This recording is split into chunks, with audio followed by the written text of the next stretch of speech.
So when he published his books, Sexual Behavior in the Human Male in 48 and Sexual Behavior in the Human Female in 1953, they started one by one changing our laws. 52 Bible-based laws that protected women and children were then changed. That is because of Alfred Kinsey. When you see these sexually explicit books, many of them would never be allowed unrestricted. We just need to push back on the books and those teacher resources. New Zealand has caught up with where Canada is at, and we currently have the highest number of children on puberty blockers per capita in the world.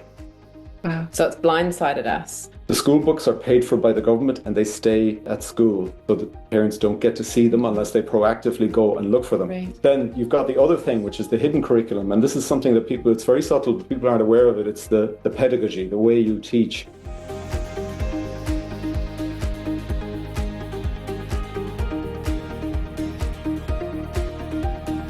Well, hello and welcome. Can you believe it's October 1st, 2025? We're into a new month.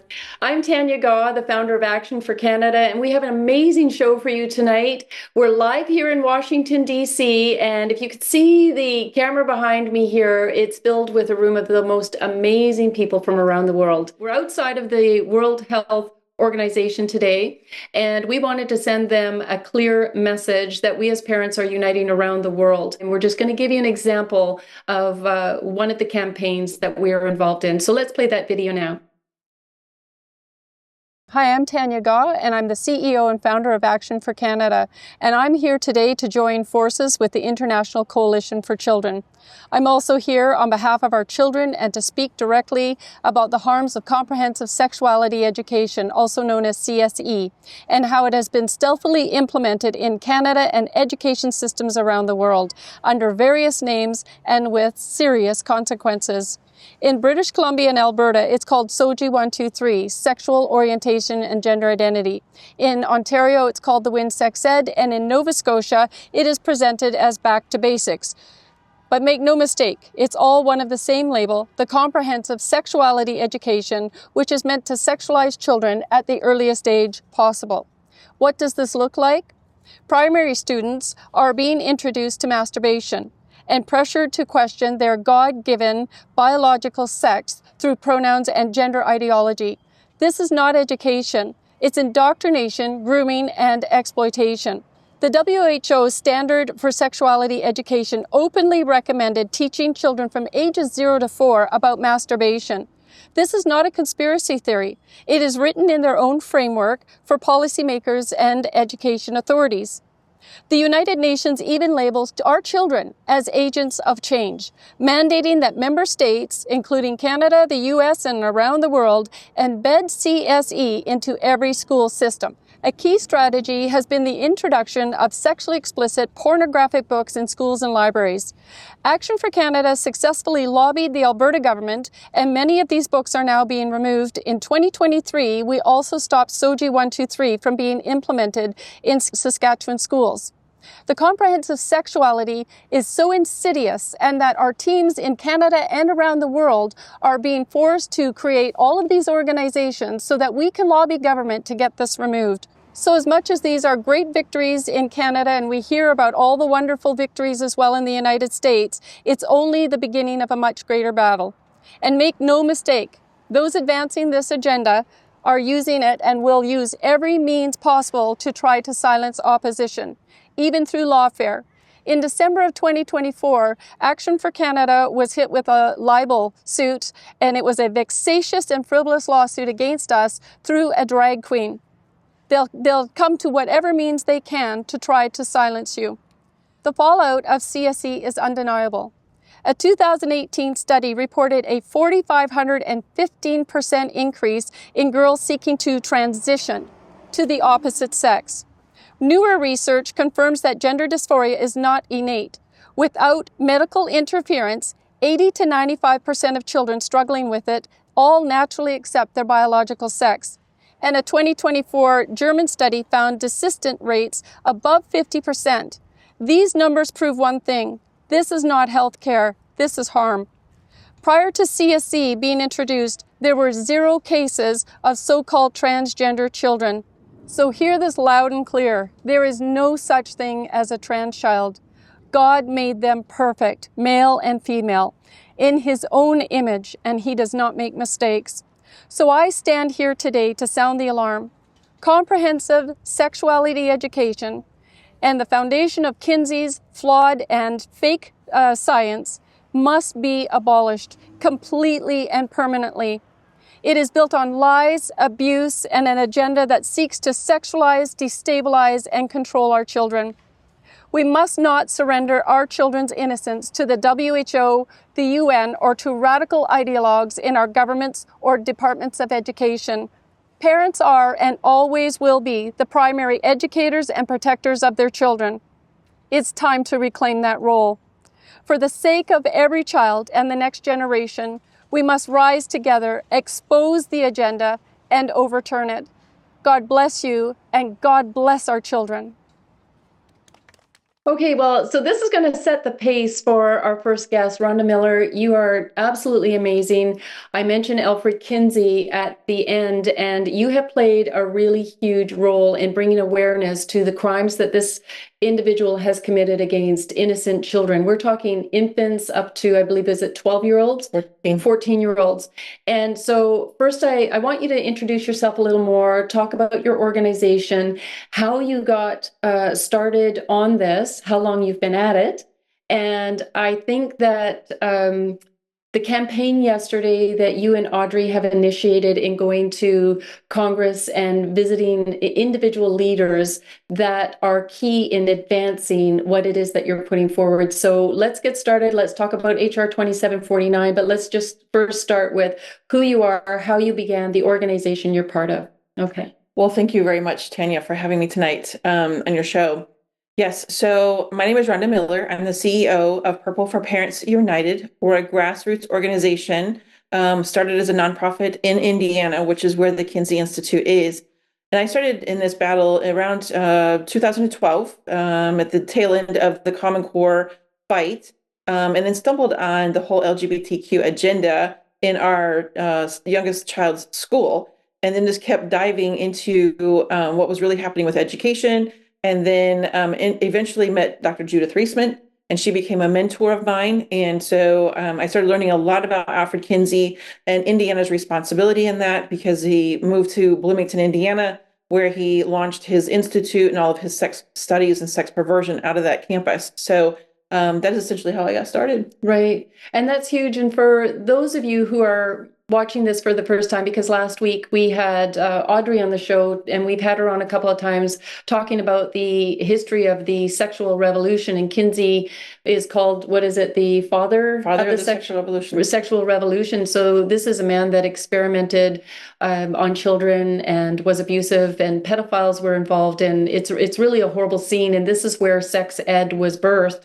And so where do you want to go from here in the conversation? Because I know you have HR 2749, but there's also how did it come about? Who is funding all of this? So when he set up and started doing his sex studies in Indiana, he started partnering with the Central Intelligence Agency, the CIA, and then he was funded by the Rockefeller Foundation. So when he published his books, Sexual Behavior in the Human Male in 1948 and Sexual Behavior in the Human Female in 1953, Rockefellers then sent him worldwide to start lecturing to the medical field, the psychology field, the education field. And they started one by one changing our laws from common law to the model penal code, which means that 52 Bible-based laws that protected women and children were then changed. And this is why we see sex crimes being plea bargained down, and the sentences are lessened. That is because of Alfred Kinsey and the Rockefeller funding that created that situation. So that is essentially what happened with the funding initially. So in Indiana, somewhere along the lines, the Institute became taxpayer funded. And so in 2023, it was our organization that actually defunded Alfred Kinsey's Institute for the first time ever. So it's typically the case historically. IU has always circumvented whatever is implemented in law. And so they are trying to fight that. So we are continuing to push back and hold their feet to the fire and make sure they're not funding that institute. In the meantime, in 1995, there was an effort by a Texas legislator, Steve Stockman, to investigate Alfred Kinsey and the crimes and the fraud that was involved, the crimes against children and the fraudulent data that he was collecting because he was using pedophiles and all the sexual deviants of our society and making it appear that it was normal behavior, which it was not.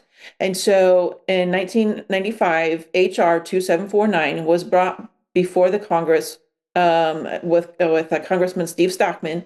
And unfortunately, it did not go anywhere. So 30 years ago, it's 2025 now, so 30 years ago, we had an opportunity here in America to actually investigate that institute and actually close it and find the fraud and the crimes. And we did not do that. So yesterday, we delivered 16 different packets to different lawmakers and asked them, they were chosen specifically, some of them from Indiana specifically. And so they were chosen, and we asked them to join the efforts to revive HR 2749. Point blank asked a couple of them to help carry the bill. And so that was what we accomplished yesterday. We had some great conversations.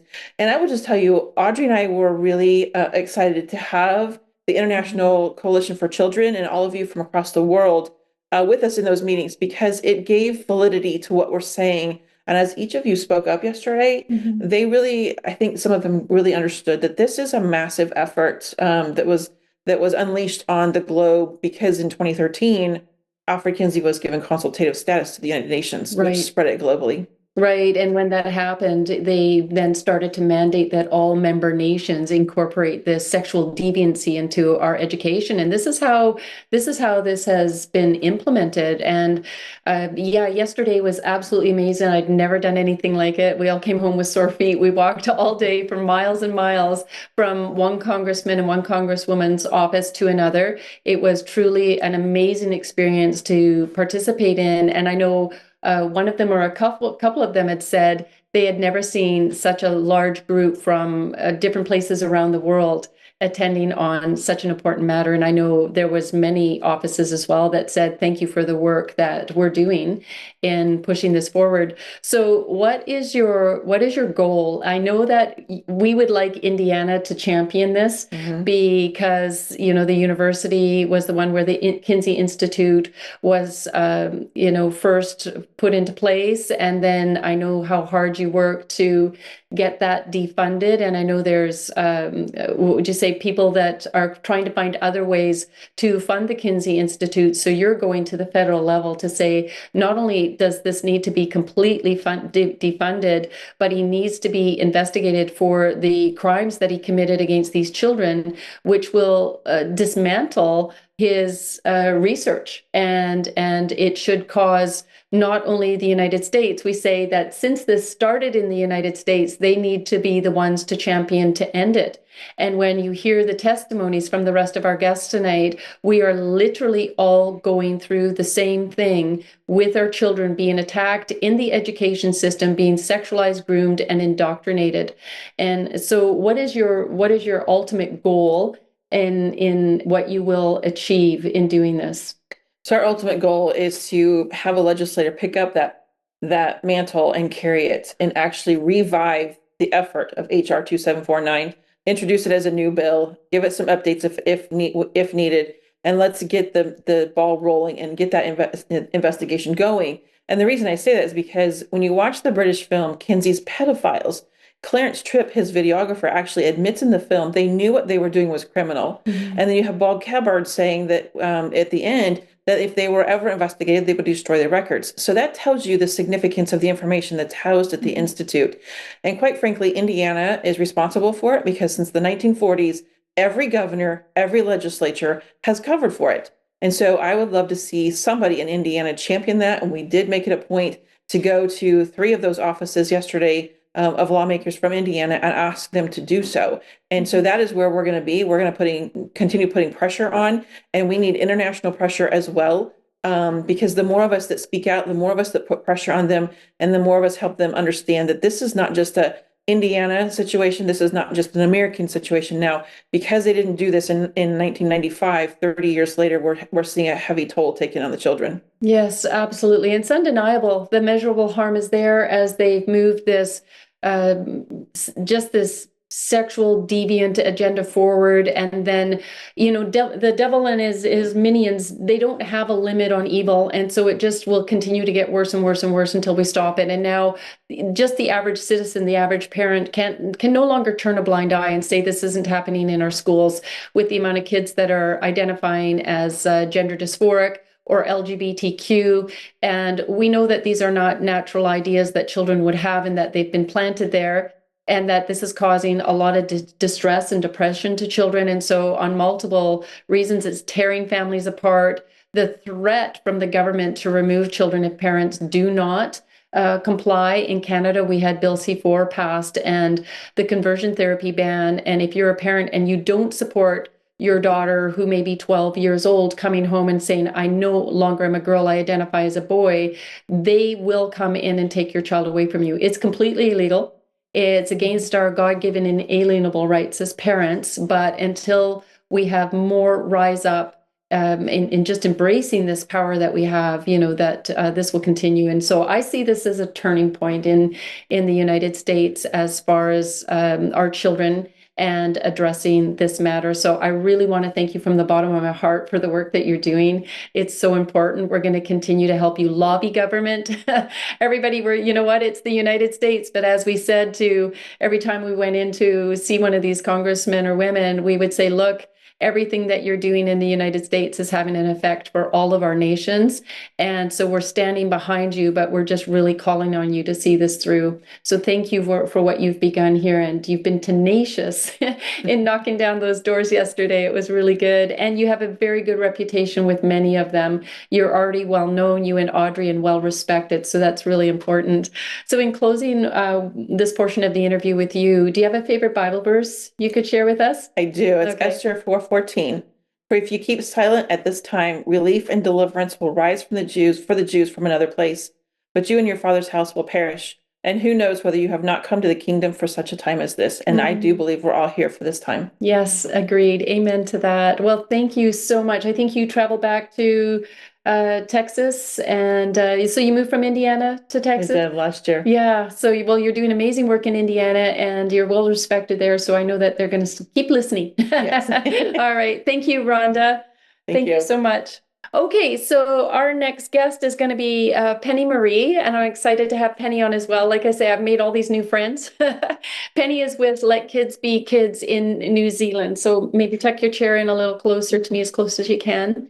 And so, Penny, I just want to thank you so much. I've been meeting everybody on Zoom for quite a while. And so it's just been a delight to meet you all in person. And I just want to start with, okay, so you're from New Zealand, and I know that you're experiencing the exact same things that we are in the school system. We have the same horrific stories and testimonies from parents.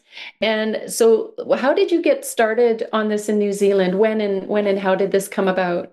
Yeah, well, it's actually, thank you for having me on. And it's actually really interesting that you asked me that question, because I started looking at it in 2022. Obviously, I've been looking at the COVID stuff in 2021. And then in 2022, we were trying to look at what the changes were coming in sex education in schools in New Zealand. And it wasn't very clear what was coming out. But I actually looked to Canada and saw what Canada, and America, but mostly Canada, to see how bad it was in Canada, and to know that it was coming down the pipeline and New Zealand was going to get it. And I would say now, so that was 2022, 2023, and now we're in 2025, and New Zealand has caught up with where Canada is at. And we currently have the highest number of children on puberty blockers per capita in the world. Wow. So it's blindsided us. And so seeing what was coming through countries like Canada has been awful but helpful to sort of try and front foot it a little bit. But most people don't want to know what's going on with the kids until it presents in their own family, because they don't believe it. Right. Yeah. Yeah, and they think that it'll never happen to them. And I did an interview, a presentation a couple of years ago, because I had a whistleblower, and it was a SOGI 1232 toolkit for teachers. And it showed from kindergarten to grade 6 how they were definitely indoctrinating, sexually exploiting children and grooming them. And it was just that incremental step of introducing different marital lifestyles outside of our biblical views as Christian nations, and then causing allies to be created so that when children are maybe in grade 6 or grade 7, 12, 13, 14 years old, and they've been captured by this social contagion, that they start to identify as the opposite sex. And so already in that kindergarten to grade 6, they're preparing the children that if the parents don't agree or align with them, they've now got their friends as their allies. And so those parents that are naively thinking this will never happen to you unless you are overseeing and you are in the classroom recording every day, you have no idea what your child is being exposed to and how they are incrementally putting these thoughts into their mind, and to divide and separate them from their parents at that critical time when they actually need you most to protect them. Yeah, so it's frightening. Well, I was going through the relationship and sexuality education, which is what we call it in New Zealand, RSE, which is like your SOGI. And then I started touring around the country to talk about it with the evidence I had. And I met another lady called Elizabeth Cave from New Zealand. And what she had been looking at wasn't the sex ed, it was actually the health curriculum. And what she had discovered was all the identity stuff was in there. And they were really focusing on getting kids to choose their identities from a bunch of discriminatory micro-targeted categories. So it was wider than just gender, because it was about race and beliefs and what are you standing for. So we talk about identity disruption because their identities have been disrupted. And when that happens, they do need affirmation because they're unstable identities. They've had the foundation of their identities taken away. So being able to actually show the bigger picture that wasn't just focusing on gender, which gets targeted as, you know, you're a homophobic, transphobic, whatever, is actually having the conversation about identity really made a lot of sense to many, many people to help them to unpack what was going on with their children that were hyper-focusing on identity, and they had to have this identity. So that was an interesting sort of segue that kind of blew it wide open. Yeah. No, it's really sad to hear how, you know, we're hearing the same story from one country to the other. And of course, when you have a global agenda, you have the United Nations mandating, the WHO backing them up, and this isn't natural. And they say, oh, you know, children are finally able, they're free to say who their true self is. It's like, no, there is no such thing as a trans child. There is no such thing. Even if you talk about gay and lesbian identifying children in K to 7, it would be like 0.0001% of the population, and generally it would have been tied to some sort of abuse, whether emotional abuse, sexual abuse, and even individuals who went into their later teens and into the 20s. A lot of this identifying factors had to do with that, and they weren't born in the wrong body, or they weren't born that way. There was outside influences affecting them. And so what are your next steps from here when you go back to New Zealand? What was the highlight? I got to ask you, what was it's only a couple of days worth, and we've done quite a bit, but. Well, I think the highlight was really walking around yesterday and observing the process that the Purple for Parents group have done, and they're talking about they'd lobbied at a state level, but now they were lobbying at the Congress level. And so I've got research in slightly different areas, like it's not specifically around Kinsey, but it's actually one of the key parts of my research is around the conversion practices. And you just talked about it, the C4. And so I had looked into Canada and New Zealand and how the United Nations has brought all of that down and through lobby groups, and it's a strategy. So I actually was like, I'm going to use the same structure that we did yesterday to give packets of information to the people that we think we could talk to in New Zealand and follow them up to show them how the legislation that came through was being manipulated as a starting point. So just for us, it's a lot about empowering parents to step up for their own child. You're not requiring people to go out and be an activist, but just step up for your own child, which requires a lot of effort because the schools are not transparent about what they're showing us. So there's a lot of work still to do. People are really slow at picking up on this. And the other thing is that the cohorts of parents are always changing. So the parents that we were talking to 3 years ago, a lot of those kids have left school now, and new parents are coming in and they have no idea what their kids are seeing in school. So it's this constant need to talk to more parents all the time. Yeah, that's why we have the flyer campaign come September, and we have teams outside of elementary schools handing out, I call it a truth bomb, all about the SOGI 123, or call it comprehensive sexuality education. And it's had an effect. And as well, we're really encouraging parents to homeschool.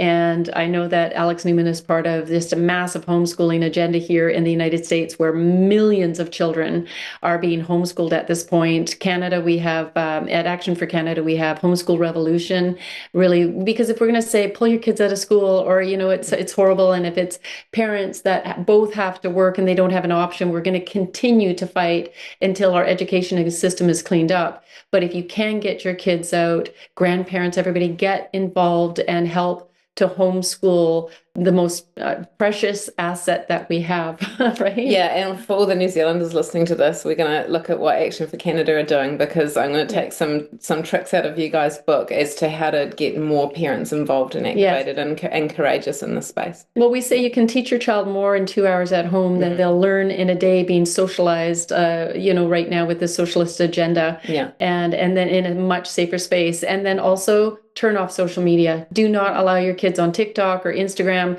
They have paid actors on there who are grooming and luring your children. And so it's not always in the classroom. We've heard stories as well where they're being captured there. So, well, thank you so much for being on the show. And I'm going to ask you as well, do you have a favorite Bible verse you'd like to share? Yeah, there is one that really jumped out at me a few years ago when I started on this journey, and it's Ephesians 5:8. For at one time you were darkness, but now you are light in the Lord. Walk as children of the light. And we're all coming into our call. Yeah. Sorry, I get emotional, but we're all coming into our calling, and we're all stepping into the place set for us. And coming here is amazing too, because we've got people from 7 different countries, and we've all got different little pieces of the puzzle. We're all coming to the same endpoint conclusion and the acknowledgement that we are here for this time, and we are called to walk in the light, and we then spread that light out into the darkness, and as the darkness increases, so does the light. So if you feel that call, it's real. Yeah. Yeah. And it's worth it. Get involved. Okay. Thank you so much, Penny. Tanya. Well, it's just amazing. And so our next guest is Eugene Garvin, and Eugene is from Ireland. And he's the only man in the group. So that's a message. Come on, men. We need you to step up and be on the front line with our kids. And you are with Parents' Right Alliance and Natural Women's Alliance. So you're involved in 2 groups? Yeah, I kind of provide support to the 2 groups. Probably a lot of my work has been with the Natural Women's Council, doing a lot of podcasting, actually, and really trying to inform people about what's going on, both at the local level and the bigger picture, because it is happening internationally, as we know. And we need to let people be aware of that fact. So that's something we're really putting a lot of emphasis on. So that's really what we're trying to do. And so I do work with them, and we have a lot of campaigns. We, like this time of the year, we have a September back to school campaign. That's to kind of inform the next round of parents what's changed in the curriculums, because we've had an updated curriculum for both our primary schools, which is our sub 12-year-old, right down to the preschoolers. So they've brought this stuff into preschool now as part of the anti-bullying policies. So kids have to learn about trans ideology so that they can understand transphobic bullying and all of that. And so that's the way they've got it into the schools. Even they're saying in public, our Minister for Education is saying, oh, we don't have trans ideology in our new primary curriculum. No, because it's in the anti-bullying. And so I think one thing I think, there has been a lot of subversion, I would say, in terms of parental rights. There's things like secrecy pacts, class contracts, which they have. So for your SPHE class, which is what we would call it, the equivalent of RSE, the children would actually sign this pact, like what's said in the class stays in the class. The school books are paid for by the government, and they stay at school, so that parents don't get to see them unless they proactively go and look for them. Right. And then you've got the other thing, which is the hidden curriculum. And this is something that it's very subtle, but people aren't aware of it. It's the pedagogy, the way you teach. And they're using critical pedagogy, Paulo Freire, which some people probably never heard of, which is basically a Marxist way of teaching, looking at oppression, sources of oppression, and the whole power dynamics thing. So it's a Marxist type lens that the children are taught with. So obviously trans people are oppressed, gay people are oppressed. Whereas, if you're straight, heterosexual, white, you're an oppressor. And this is what this, and they teach the subjects, both the SPHE and all the subjects, through this lens. Right. And it's very subtle, and parents don't know that's happening. This is happening at all. And there's a thing called queer pedagogy, which is focused more on the sexuality and the gender side, but it's using the same sort of Marxist dynamic of oppressor and oppressed. Right. And to push this whole minority thing, as well as why all of our nations are being flooded with immigrants that don't align with our values. Many are calling it an invasion, but then they go to victimize that so-called minority group when actually they're becoming the majority very quickly. Yeah. And we've heard about DEI and critical race theory, and I would imagine that you're experiencing these things in the classroom. We are. as well. That's all part of it. It's all part of this kind of cultural Marxist agenda that they have, and they're, they call critical pedagogy problem posing education. Mm-hmm. So it's like, what gender am I? Am I gay? Do I have white privilege? Am I a racist? Am I a homophobe? So this is what your 12-year-old or your 10-year-old in the class is getting, right? Yeah. It's really sad. Climate change is the other piece. Am I negatively impacting climate change? It's terrible. It's causing this stress, and on the kind of mental health of young children is being destroyed by it. Young people are the most medicated in the Western world, and so we know that there's a problem as much as they want to ignore it. Some very evil people have gotten into some powerful positions, but we are the majority, and we need to start acting like it. We need to be empowered. We need to rise up. And we need to defend our children. And, the attacks are coming from many different directions. This is only one. I've talked about, immigration as the other, or mass migration. And so you have to pick a lane, and then you have to be committed to it. And our children are our future. You've talked about the Marxists, and that's exactly what they say, get the minds of our children and we'll control the future. And in Canada, I've been at this since on the topic of our children since 2016, 2017. And now we've seen, a full kindergarten to grade 12 going through the system, and those Marxist soldiers are being pumped out the other side. And so Ireland, New Zealand, and others are now, once you start to recognize there's a problem, it's already been in there for at least a decade, and where this has been manifesting itself. So it's very dangerous. So what are next steps, for instance, that you'll be taking? Yeah, so we're, as I say, we do have our campaign, our back to school campaign, which will inform our parents of the updates to the curriculum. And then we're going to continue to educate them on things like cultural Marxism, to understand what that means, the language that you get used, the terms far right that a lot of parents get called far right, or homophobe, or all of these things, Islamophobe. People need to understand where that's actually coming from. And this is really a psychological operation. It's just trying to shut you up, so you won't say anything. And it's not an insult. It's actually a badge of honor. yeah, it is. Difference. And so people are terrified by, being called far right. I mean, they cringe at the prospect of that happening to them. So many people, including people of faith, actually do go along with this, and that's a huge concern. And we really we are trying to engage with our own church as well to be aware of what is going on. And it's really important, because they need to get the message out to the faithful, that what is actually going on. And, people may not be familiar or have ever heard of the Fabian Society, the Fabian Socialists, they run the UK at the moment, and you probably know what's going on in the UK. Their coat of arms actually includes a wolf in sheep's clothing. So their idea of their revolution is one of subversion and takeover, to do it slowly, gradually. It's like boiling the frog type thing. And that's what that's what we're dealing with. This has been going on for 30, 40 years now, this current revolution that we're in the middle of, we're the back end of, I would say. And people need to realize that. We're at war. We are at war. It is it's not bombs dropping everywhere, but I tell you, there is more death and destruction going on right now between COVID and the jabs, and sterilizing our children, mutilating their bodies, the suicide rate, and MAID being offered once they've realized in their 20s how deceived they've been. I mean, I want to say we've really let them down, but a lot of us didn't, see it coming. But now that we have, you can't turn away. You can't turn away. You have to move forward and you have to help us out.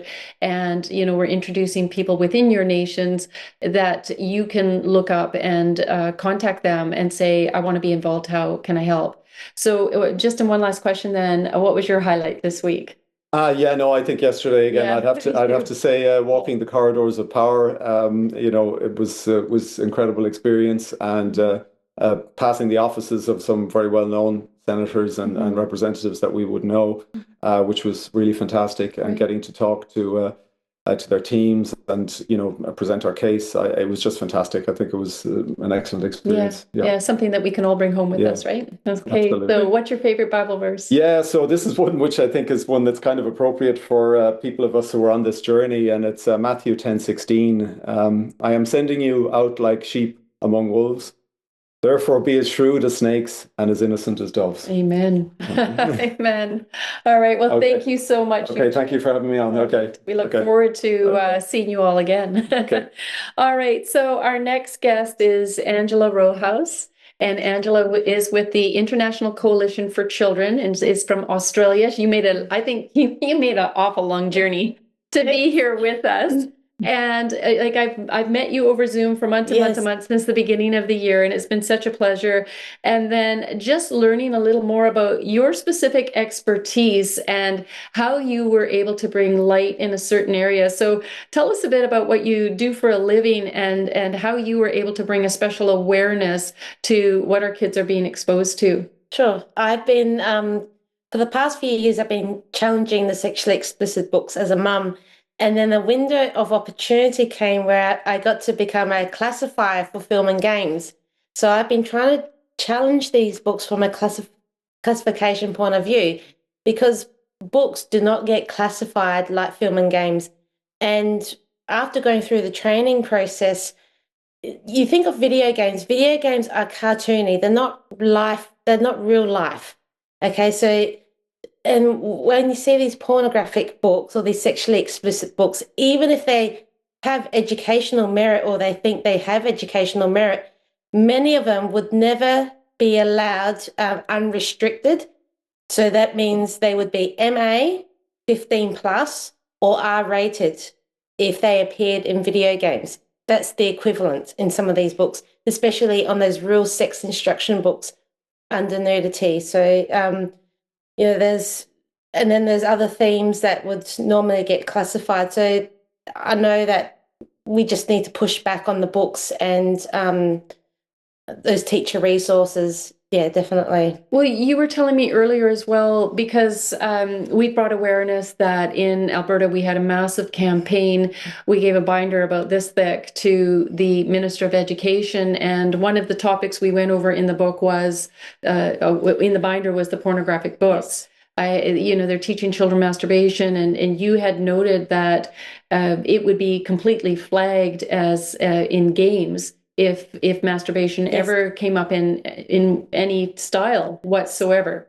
So under film and game classification, most Western countries have similar classification laws. There's slight variations, but under nudity, when there's genitalia detail and sexual arousal is depicted, it doesn't matter if it's cartoony. If the sexual arousal is depicted, it is R-rated. Mitigation factors that would normally lower the impact, like educational merit, stylization, or scientific merit, they don't apply normally. So, and I would say most Western countries hold similar classification, because what's happening now is there's this new thing called classifying in publishing or classifying in production. So Netflix or whoever, they can have their own classifiers and they do their own in-house classification. And that's happening across. How can you move the bar eeasily, right? Exactly. It's like, so if they're classifying themselves. That's right. It's like a self-checkout. That's how they've referred it to. So it's like, you walk into your own supermarket and you're self-checkout, and you just have to make sure that I'm going to be an honest customer and I'm going to make sure I'm going to scan every single thing. And, that's what it is. So there's a level of bureaucracy that should be overlooking everything, and I don't think they are. It's very frightening. They want to mask this as educational resources for our children. All the rest of us know it's sexual deviants that have brought this in. And in order to justify their own lifestyles, they need a society accepting what they're doing. And as adults, we won't accept that. There's no way that we can. So if they can start breaking down our children's natural defenses and start indoctrinating them and introducing them to pornography, then they definitely have a support system that will be coming up from behind them. And so it's really discouraging. But we're having success, as I mentioned, with Danielle Smith in Alberta. She was before a press conference, and the Canadian press and the mainstream media all around the world are in lockstep together in what it is that they're pushing forward. And she was talking to them, and they were questioning, "Oh, you're banning the books. You're banning the books." She says, "You know what? I think it's time that we show you." And they had a big TV screen sitting next to them. And so they played about 15 seconds of it. And at that very point, this negligent bunch of reporters who have been refusing to report on the news they have no excuses now. I don't know how they're going to backpedal out of that as they report on this issue about banning books in Alberta. It's removing pornographic material. If they were classified and treated equally to film and games, or even the publishing guidelines were followed through correctly, they would never be published to begin with. That's what people need to understand. There's a difference. Even back in South Australia, where I'm from, I've spoken in 2 different councils, and I wasn't allowed to showcase the images in the handouts to the mayor and councillors because the images were too sensitive for their live stream. And also sitting members might find them offensive. Yeah. How where adults would find images in books for children offensive. So, and that when you look at the classification laws, anything that is offensive for adults should be classified or restricted to adults. Yeah. So, and that's what we have to look at. But I've had some success. So we've had a few, a book series called The Boys as a graphic novel series. 3 of those came back a category 1 through law enforcement, which is equivalent to a pornographic adult magazine. And I was able to get the whole series out of South Australia. And we had 1 book, which was a Premier's Reading Challenge book for reception to year 2. So 5 to 7 years old. It goes into full penetration or intercourse depicted and written, the amazing true story of how babies are made. And it was in schools as a Premier's Reading Challenge book, and I had that book deleted from the schools. It wasn't banned. Parents can still borrow that book in their public libraries, but it's not in the classrooms because that wasn't part of a curriculum book. It was just part of a reading challenge.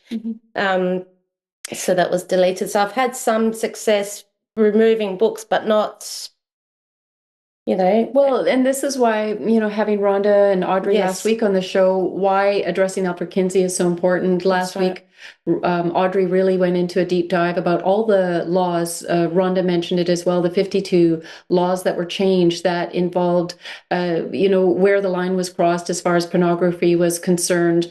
We know that abortion with Planned Parenthood, pornography, Hugh Hefner, all this was born out of Alfred Kinsey's work, and it has affected us around the world. And that's really what I want our viewers to really understand, that it's just not one country that is experiencing this. We are all saying the exact same thing. And I really truly believe by taking out Alfred Kinsey and dismantling completely his work and destroying his credibility, that the United Nations as well will have to full comprehensive sexuality education. And on the United Nations and WHO, I want to emphasize again, they are an unelected body. They have absolutely no business telling any member nation how to run our countries, and especially when it is in violation of our Constitution. It is of no force or effect. So again, they're unelected bodies, and I would just like to see the whole United Nations and WHO completely dismantled, because they are one of the biggest arms of this problem, who are perpetuating Kinsey's work and affecting and destroying the lives of our children and families. So is there anything else that you want to add to that, or your experience here this week? Well, this week has been an amazing week, going around meeting with different people, and being together with the whole group has been incredible after so many meetings that we've had, but also presenting as a whole group to members of Congress and their staffers, and getting that out there. It just felt more powerful. But personally, when I came here, I did a bit of sightseeing. I've never been to the capital, like to DC before, and to see the messages from the founding forefathers and their messages of freedom and their messages of against tyranny, that hit me this week the most. It reminded me the importance of why we're doing this. And that's what I felt the most today, was that spirit. From that. Right. Freedom is never free, right? It has to be passed on to the next generation. And we've grabbed that baton and we're running with it. Yes, so well done. And what about you? Do you have a Bible verse you could share with us? I have. Since I started for the past few months, I keep seeing the number 144, and I was praying about it. God, what's this number 144? And I heard Psalm. So I'll just read the first two. This is Psalm of David. And I feel like this is relevant to what we're doing. Praise be to the Lord, my rock, who trains my hands for war, my fingers for battle. He is my loving God and my fortress, my stronghold and my deliverer, my shield, in whom I take refuge, who subdues peoples under me. Amen to that. I'm loving each of those. You guys have come up with some very powerful verses, and that's why we emphasize this as well, again, why it's so important that our nations are not secular, they're not multicultural, they were founded on biblical Christian principles, and that's why they want us to deviate from this and be distracted and teach us something other than that. And we gotta get back on track, and we're realizing that, and we're seeing the uprising for our Christian foundations around the world. So thank you, Angela. Thank you so much for being with us. Tanya. Okay. Thank you. Okay, so next our guest, many of you will know, and that's our own Kim McBride, our national chapter leader, coordinator. So Kim, it's just been such a blessing to be here with you on the trip. And again, thank you to all of our members and our donors. We think this is a really critical next step for Action for Canada, being part of lobbying government, aligning with our allies in the battle, because as we've explained to you tonight, why this trip is so important and why dismantling Kinsey and exposing who this individual was and getting sex ed completely removed from our schools is so important. So I just want to, you've now been sitting here patiently until I brought you on and listening to everybody's testimonies. Is there anything that we've missed where you'll say, this is something that I felt was really important this week, or anything that happened yesterday for you? Yeah. And of course, I would echo all the highlights. Yesterday, we didn't have a chance to really fully debrief, just certain groups of us did. But the sense of camaraderie and the way we delivered the message in a unified fashion, I thought was so powerful. So basically, just how the lobbying worked. And I agree with Eugene about the halls of power. We were walking through the halls of power, and at some point we had to take our shoes off because it was a lot of walking, but we tread the ground and we went in office by office. And what I was so impressed with was how in the American structure, their lawmakers are accessible to the people. And that we could just simply walk in. Oh, this is Senator Kennedy's office. And of course, we would meet with the staffers, not necessarily the actual congressman or senator, but we could just walk into their office. And then when we did that, we just kept piling in and piling in. There's this whole team of people that came in. And the way it went was we had Rhonda and we had Audrey step up first because they're Americans addressing their government and taking the lead to do that. And then when they broke down all that was going on and how the problem was Kinsey and the root needs to be plucked out, and they said, oh, and by the way, here's the nations of the world that have come with us to reinforce what we're saying. We're Americans and we let this evil go because we didn't address it 30 years ago. And because we didn't address it, look at all the nations of the world that have been affected by this evil. And so when we were standing there, we sort of tag teamed. The staffers were like, I'm just trying to have my lunch here. Mm-hmm. And we just showed up with, we have a package that you need to have. And so when we gave that package over, and after Rhonda and Audrey were just so eloquent and so organized, I agree. And they just gave their pitch. Each one of us from the nations were able to speak to it. And what I really took away from it was that we could implore these human beings, like look them in the eye and I could say, look, you have an opportunity for such a time as this to be able to do the right thing. Mm-hmm. And watch the trickle down effect across the whole world. Mm-hmm. Once that happens. So it was very, very powerful. And thank you. I also want to agree with Tanya and thank all our members, our supporters who've been praying for us. There's a whole team, but also those that you supported us financially. This is the unseen work that it's hard to describe until you hear it. It's a lot of work, but there's preparation in advance for it. And I really am looking forward to the fruit that's going to come from this. Absolutely. I believe there will be, Kim, as well. So you have summed up this evening so well, and I really appreciate that. And as I've said to our viewers, we have some very important work that we're going to continue in tomorrow, specifically with a meeting. I will say it will be on national security and just really, really important. So please continue to support us, become a monthly donor. We can't tell you how much we appreciate it. There's not one taxi that we get in and then pay the cab driver at the end and say, thank you to all our members for making this possible. Seriously, we could not be here and do this without you. And so, Kim, do you want to close us off with a verse and then I'll talk about next week? Yeah, okay. For sure. So the verse I picked, and I loved all the other verses that really work all together, but the verse that's been actually the whole chapter of Hebrews 12 has been on my heart for a long time.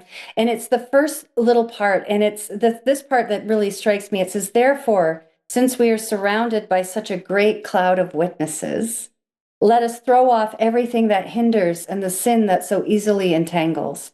And let us run with perseverance the race marked out for us, fixing our eyes on Jesus, the pioneer and perfecter of our faith. For the joy set before him, he endured the cross, scorning its shame, and sat down at the right hand of the throne of God.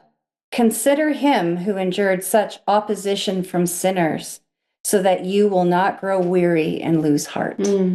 Again, another amen and hallelujah. Amen.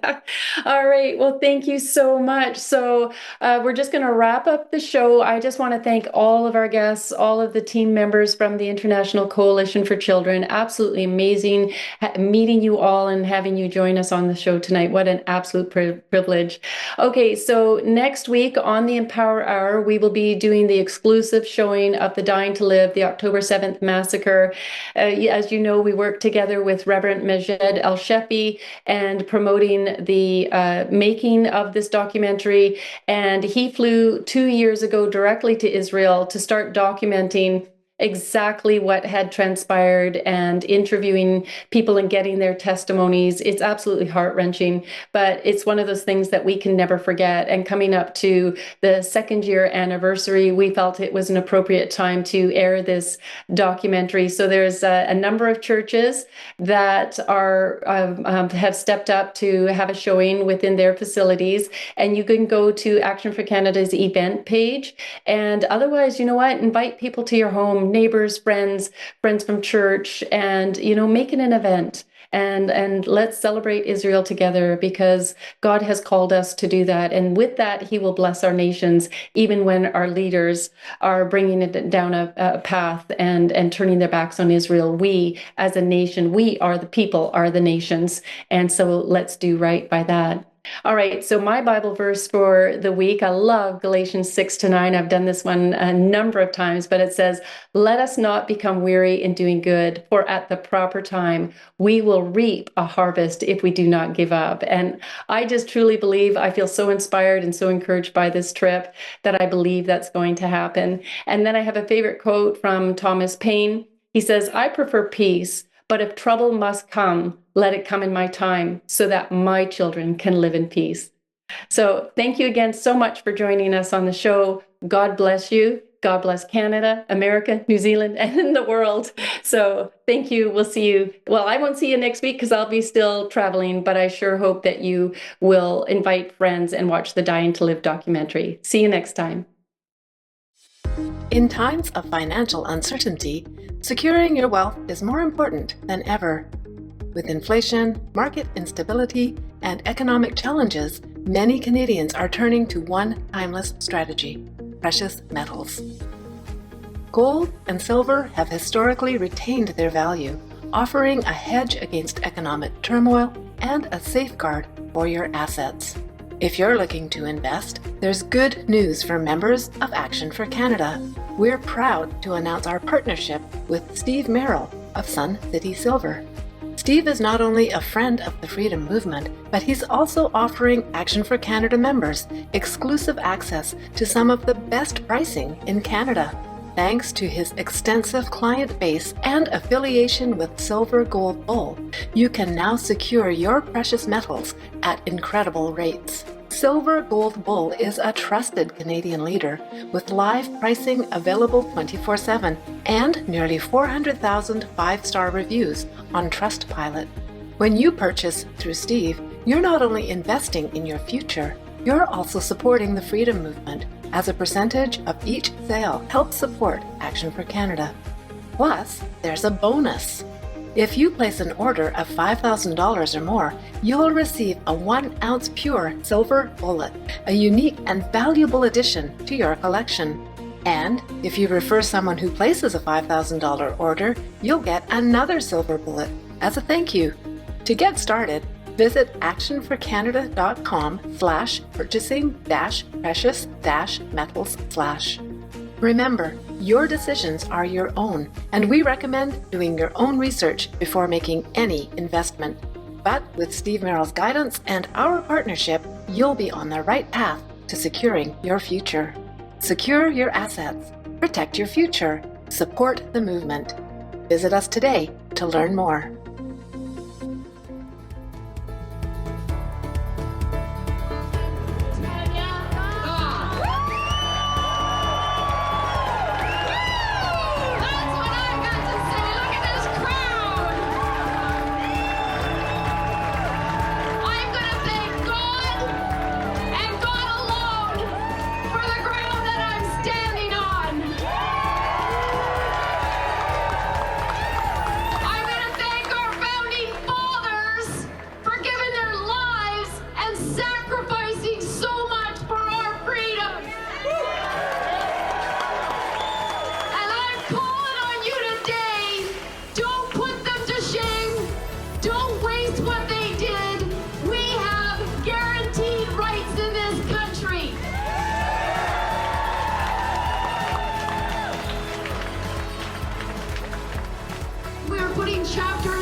When they're down. We are going to use the teams and the people that build within chapters to support our businesses. The government's actions are completely 100% unlawful. Judgment will again be found on justice, and those with virtuous hearts will pursue it. You have a virtuous heart if you are here today pursuing freedom and righteousness. And then verse 23 comes along with a promise. God says he will turn the sins of evil people